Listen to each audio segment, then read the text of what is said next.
Hey, welcome back to Mushroom Masterclass, the Body Systems Edition. This is where we finally explain what functional mushrooms are doing inside of your body, one system at a time, with a naturopathic physician unpacking the clinical research and a published author and wellness company co-founder showing you what that looks like in real life. Let's learn and get into it. Okay, there's a presentation that I see consistently in practice that I think a lot of people will recognize. Someone comes in and they describe being and feeling exhausted. Like they're genuinely bone tired. They got to peel themselves out of bed or off the couch, but they can't switch off at night. They lie awake with a running mind. They drag through the morning and then they get a second win at 10 o'clock when they should be winding down. When I run their cortisol testing and do some other testing, what comes back, and I don't even need to run the testing because I see this and I can feel their energy. It's a dysregulated cortisol curve, a dysregulated nervous system, whether it's high when it should be dropping or low when it should be peaking. Their hormones are essentially running on the wrong schedule. And once you understand what's happening within the endocrine system and the nervous system, that pattern makes complete sense. Yep. And that pattern has a name, right? The wired but tired thing? Yeah, wired but tired. Exactly. So today we're going to talk about what mushrooms have to do with it. Yeah. Welcome back, everyone, to Mushroom Masterclass, the Body Systems Edition. And this is episode 3. I'm Brandy. I'm the co-founder here at Diversio Wellness. And I'm Dr. Desiree Caruso, naturopathic physician. This episode covers the endocrine system, hormones, stress response, the hypothalamic pituitary adrenal axis, also known as the HPA axis. And it's one of the most personally relevant episodes that we've done and will do for this masterclass. Yeah. Okay. So let's start with that HPA axis, because I feel like everyone uses that term. It's all over social media, but very few people actually know what it means. And I love to hear you describe it, Dr. Des, so give it to us. The HPA axis is the hypothalamic pituitary adrenal axis.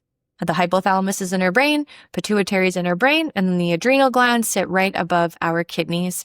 It is your body's master stress management system. And here's how it works. In brief, your brain detects a stressor. It could be physical, emotional, chemical. It doesn't distinguish.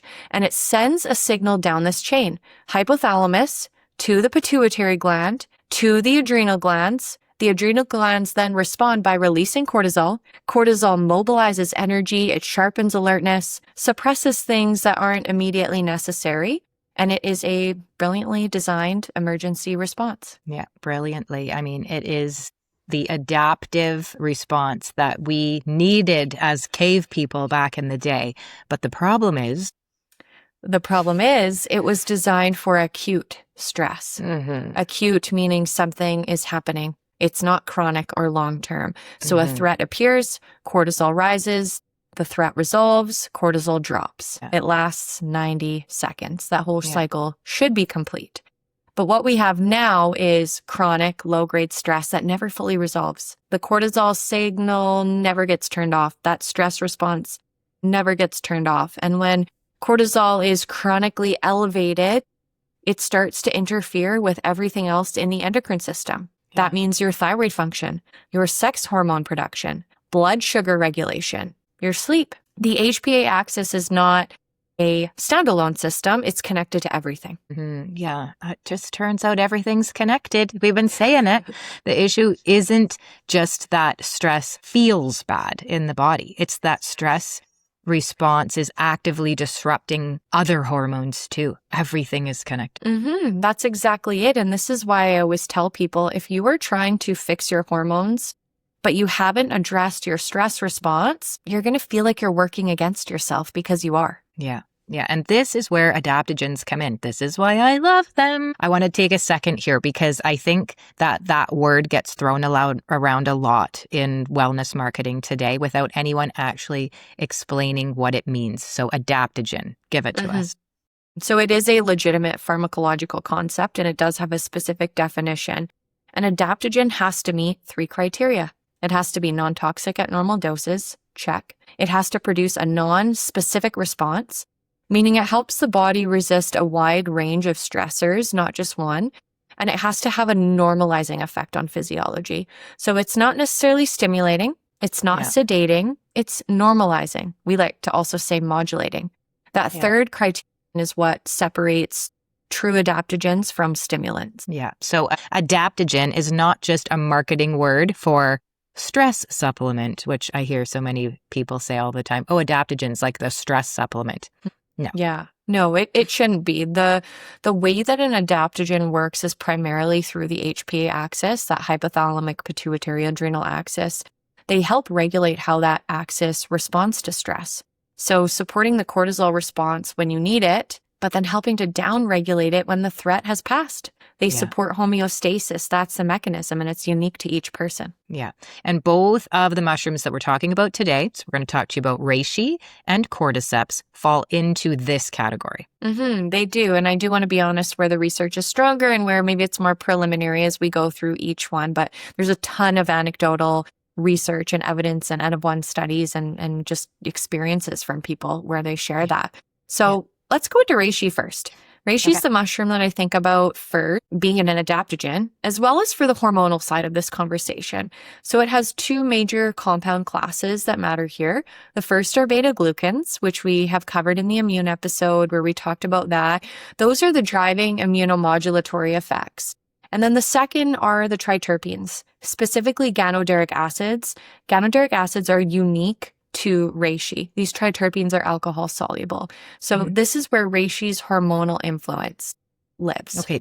Tell us what do the triterpenes actually do? Yeah. So the research on reishi's triterpenes shows this inhibitory effect on an enzyme called 5-alpha reductase.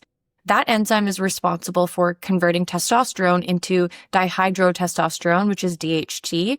DHT is a more potent androgen.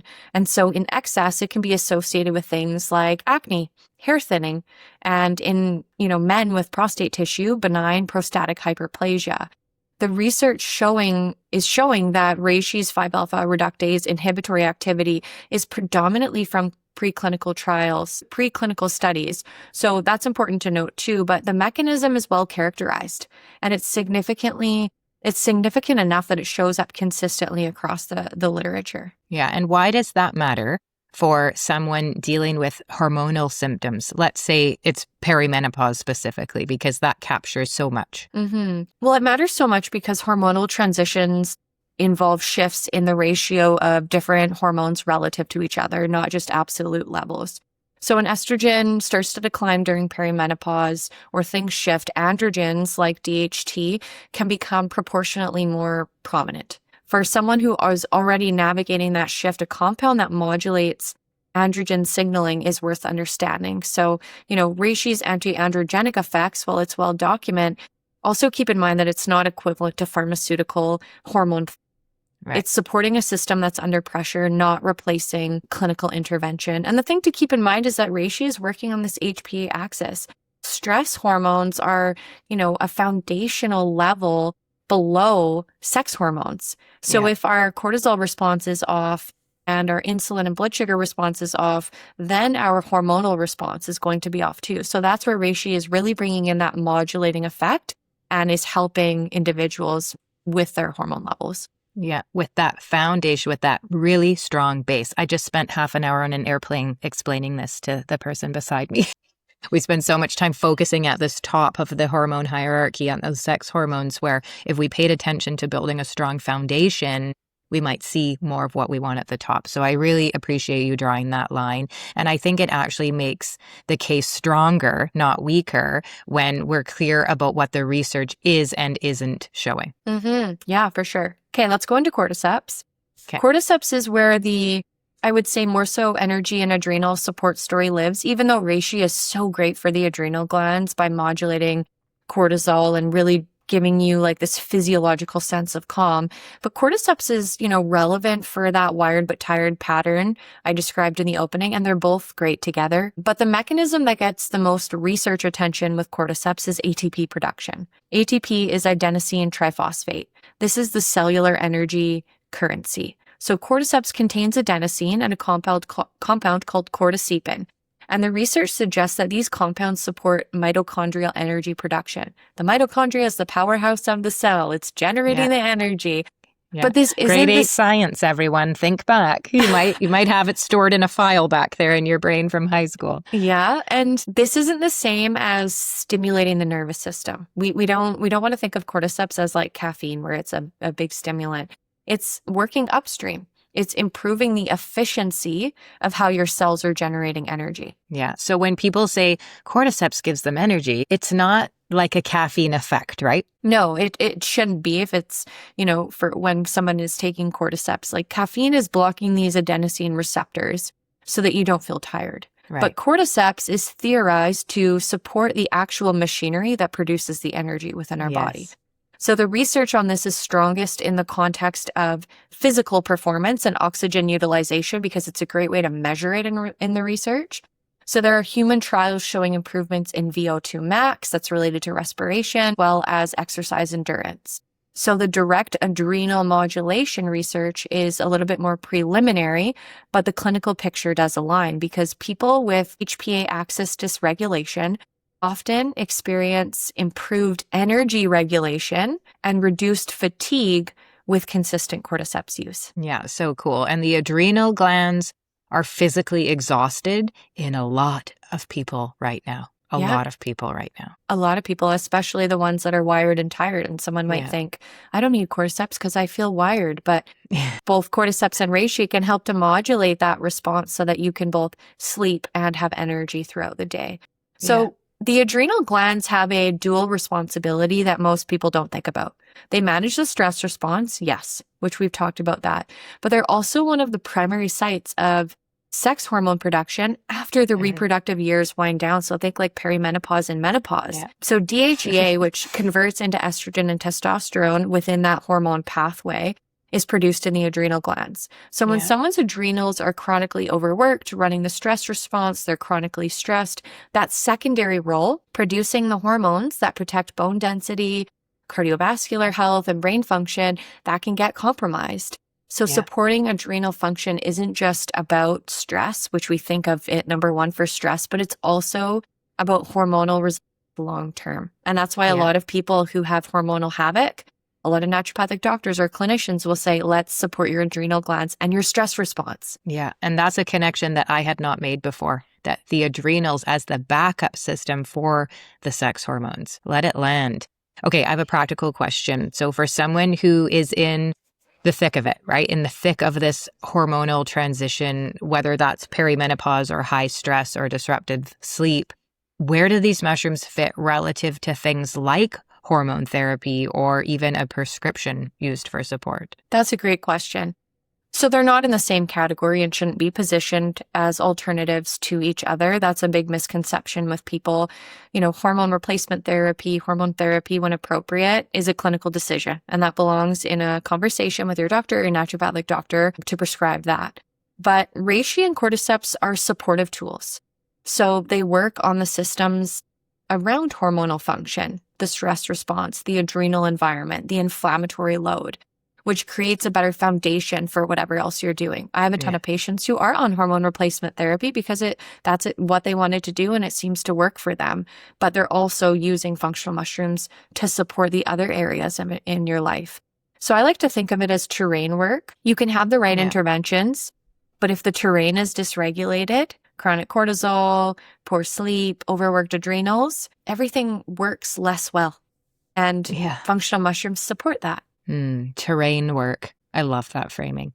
What a great company name. Although people would think it was for, outdoor backpacking. But that we support the terrain, we benefit all of the systems because everything's connected. Mm-hmm. Yeah. So a practical note on adaptogens is that they tend to show more benefit with morning and midday dosing or combination dosing, where you're working with this, our natural cortisol rhythm rather than against it. So I like to combine cordyceps in the morning and reishi at night. And funny enough, people who are only taking cordyceps in the morning to support energy find that they actually do sleep better at night, even if they're not taking reishi. It's because of that adaptogenic effect, right? It's aligning with the body's natural hormonal patterns that tends to produce better results. Yeah, it's the rhythm. It's all about the rhythm. Very similar to when we think about the circadian rhythm, what you're doing in the morning by getting out and getting light in your eyes it's not what you're getting the benefit of in that moment. It's what you're setting yourself up for 14 to 16 hours later. And consistency again. Yep, always consistency. The HPA axis will adapt slowly because it is a feedback system. So give it time. Yeah. All right, fungi friends, here is the takeaway from this episode. Chronic stress doesn't just make you feel terrible. It actively disrupts your hormone production at a systems level through this HPA axis. Reishi's triterpenes have been studied for, Dr. Des told you a new thing today, 5-alpha reductase inhibitory activity, which has meaningful implications for androgenic hormone balance. So many women in our community looking at this. Cordyceps supports cellular energy production. It's not caffeine, but it has this cellular effect and has been studied for its adaptogenic effects on the stress response and adrenal function. And that's why we put them together in the 5-mushroom blend. Neither of these is a substitute for medical care if you need it, but both of them are tools worth understanding for anyone building a serious approach to your overall hormone health. Totally. Episode 4 is going to cover the gut and digestive system. So we'll talk about certain functional mushrooms acting as a probiotic, supporting the gut lining, the gut-brain axis, connecting everything back to what we've talked about in episodes 1 through 3. Yep. Subscribe if you haven't already. There's more to come. If you want to explore reishi or cordyceps, you can go to aversiowellness.com. As always, use the code podcast15 to save yourself 15%. And if you're not sure where to start, just take the quiz. Trust us, take the quiz. It's right there on the homepage of the website. We'll link it below and it will point you in the right direction for you. See you in episode 4, fungi friends. Be well. Remember, there's a mushroom for every moment. Be well.